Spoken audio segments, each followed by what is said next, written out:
What's up, Tweener? Welcome back to another Tweener tennis video today here on the channel, and today we have a great series of interviews for you guys. We are at SMU, well, currently not right now, but we visited SMU in Dallas, Texas, and got to talk to a lot of great players and coaches, and maybe a few that may surprise you as well.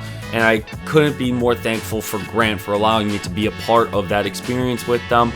And we have a lot of great videos coming up for you guys as well. But to start off our tour at SMU, we got to interview Jack Winkler, a transfer student out of Michigan State. We got to talk to him about what it's like to be a part of that new transfer portal. I know this is a whole new area of college transfers, as well as understanding what it takes to go from one school that you're so familiar with to moving basically across the country and moving down south for a guy like Jack, who grew up in Michigan as well, to join a team down in Dallas where the culture is different, where you have to learn under a new head coach, and things are along those lines that kind of give you a perspective of what these college athletes go through every single day and what they go through as a student athlete.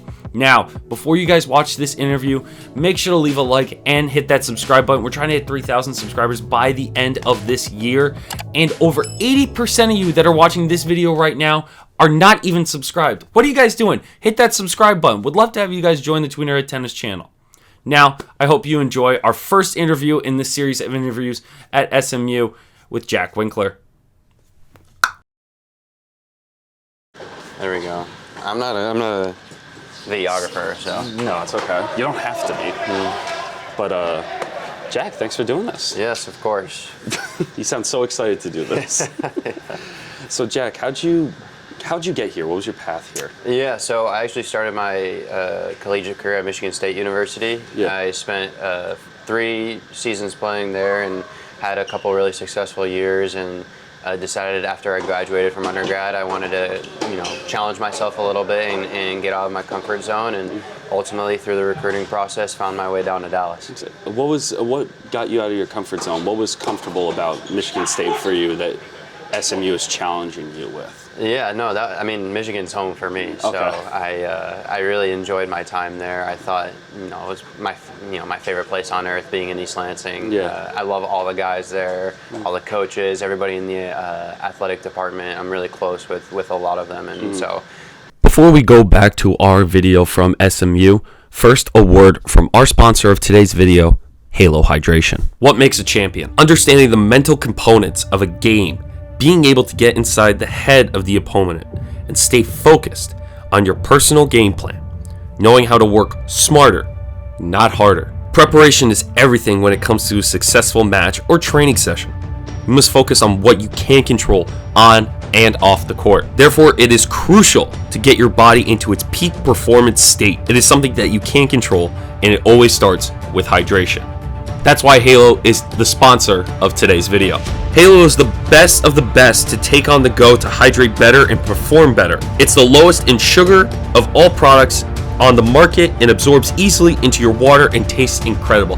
Halo has been helping me out on and off the court when it comes to editing, or in between when I'm coaching, even when I'm on the court playing tournaments for you guys to watch. Halo has been a great addition to my daily routine. They have so many flavors. They got pink lemonade, they got peach, they got regular lemonade, mixed berry, so many different flavors that you guys can try. And if you use the link in the description below, you can get a discount for trying out Halo Hydration. Now I want to thank Halo Hydration for sponsoring today's video, and I hope you guys enjoy the rest of the video.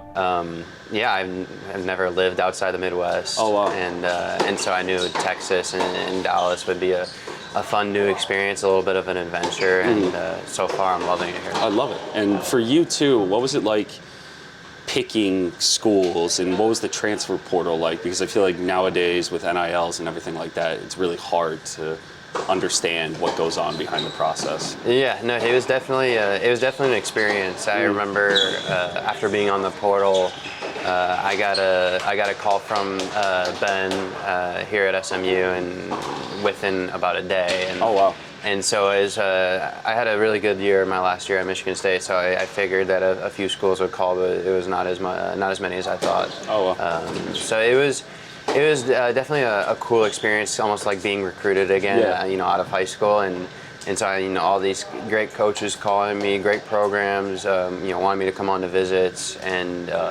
it was kind of surreal just being in that moment again and being able to kind of choose what I wanted for my future for my last year. I love that. And for you too, what is Grant? I'm going to put you on the spot here.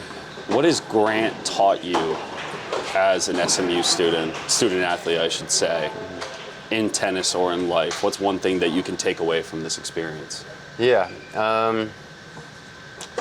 I would say that the one thing that he's taught me kind of inadvertently, he hasn't told me this, but just kind of being around him and observing him, I think that the one thing that really sticks out about him is that he is, you can't really plan enough. You can't prepare enough. He's always making sure that we've got everything we need, whether it's a massage after a tournament, we need shoes, we need gear, we need racket strong. Whatever we need a certain type of hydration drink, whatever we need. He's always encouraging us to speak up, talk to him, and tell him what we need. And then kind of at the same point, he's got breakfast structured out for us during the tournaments and during the spring season. He's got different meals, practices, workouts, everything that we need kind of down to a T. And so that makes our lives as his players a lot easier. And so I think that going into a leadership role in the future, hopefully one day, I can kind of take that with me and make people's lives around me a lot easier and move a lot more smoothly. I love that. And for you too, specifically for your game, and I'll make this short, who do you style your game around? Or is there someone that you take your game or inspire from? Not really. Really? I kind of just I know how I want to play. Okay. And what's that like? So I would say my roommate, my old roommate from MSU, kind of describes me. I kind of play like Djokovic a little bit, just not as fast, not as good. But he calls me a poor man's Djokovic, and so I like to play an all-court game. Okay. I've got a really solid backhand and a forehand I can use as a weapon. So using that and then a little bit of my athletic ability, I think it kind of loosely translates to someone like Djokovic or even like an Andy Murray, who was one of my favorite players growing up. Yeah, I love that. Well, thanks again for doing this, man. I appreciate it. Thanks, Phil. Appreciate it. No worries.